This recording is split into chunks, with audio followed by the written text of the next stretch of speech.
కూటమి చాలా బలంగా ప్రభుత్వాన్ని ఏర్పాటు చేస్తున్నాం. వైసీపీ ఓడిపోతుంది, వైసీపీ అవినీతి కూటమిని బద్దలు పెట్టేస్తున్నాం. ఇందాక దారిలో మన యువత ఆ ఫ్యాన్ ని బైక్ కట్టుకొని ఈడ్చుకుని వస్తా ఉన్నారు. 2 రెక్కలు దిగిపోయి ఉన్న ఒక్క రెక్కల్ని ఆ ఒక్క రెక్కలు పట్టుకొని తీసుకొస్తున్నారు.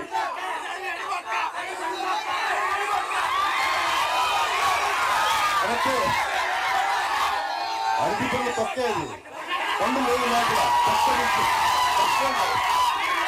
అరటిపళ్ళు తొక్క ప్రభుత్వాన్ని తీసి ఎలక్షన్ చట్టబట్లో పడేద్దాం.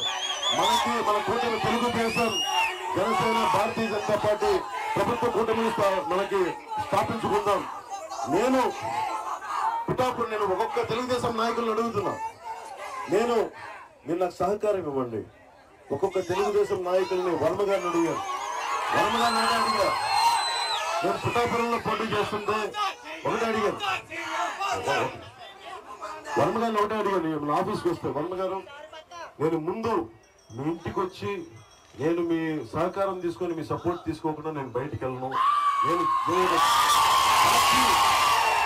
పార్టీ అధ్యక్షులైనప్పటికీ కూడా, నాకు చంద్రబాబు గారితో సత్సంబంధాలు ఉన్నప్పటికీ కూడా స్థానికంగా బలవంతుడు ఈయన, ఆయన నేను గుర్తించాను.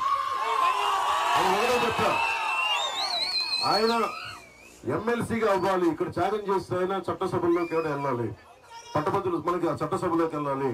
నా వంతు సహకారం కూడా చంద్రబాబు గారు ఆల్రెడీ చెప్పారు, ఆయనకి క్షత్రియ కోటాలు ఇస్తానని. అలాగే నేను కూడా చెప్తున్నాను, సంపూర్ణంగా నా మద్దతు వారికి తెలియజేస్తున్న ఆయన ఎమ్మెల్సీ వెళ్ళే వరకు.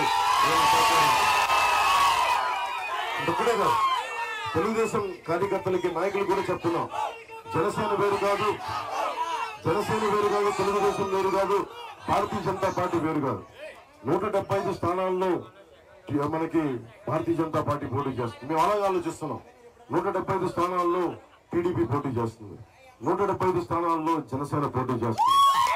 నేనందరూ ఒకటే అడిగా, జనసేన మద్దతుదారులందరినీ అడిగా.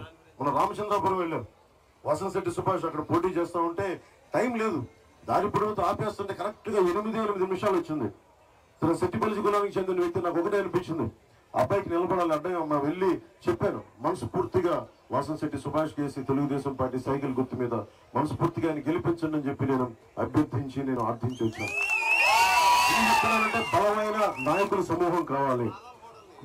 అలాగే ఎందుకంటే కేంద్ర ప్రభుత్వ సహకారాలు ఇవన్నీ ఎందుకన్నానంటే, మనకి పురుషోత్తంపట్నం ప్రాజెక్టు పూర్తి కావాలి, మన సాగునీరు అవసరాలు తీరాలి.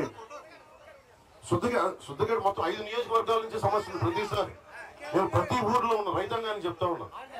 శుద్ధగడ్డ కానీ మనకి ముఖ్యంగా మన ఏలూరు కూడా సమస్య ఉంది, పురుషోత్తంపట్నం ఉంది. ప్రతి చిన్న ప్రాజెక్టులు అన్నిటికీ మూలాధారం పోలవరం అయిపోయింది. పోలవరం కొన్ని పూర్తి చేసేటప్పుడు కొన్ని అయ్యేలా లేవు.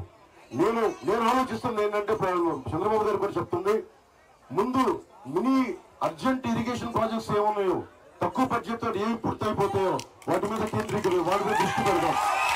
అది చాలా అవసరం. ఉదాహరణకి మనం ఉత్తరాంధ్ర తోటపల్లి రిజర్వాయర్, కొన్ని చోట్ల మినీ రిజర్వాయర్లు 5 కోట్లు 10 కోట్లు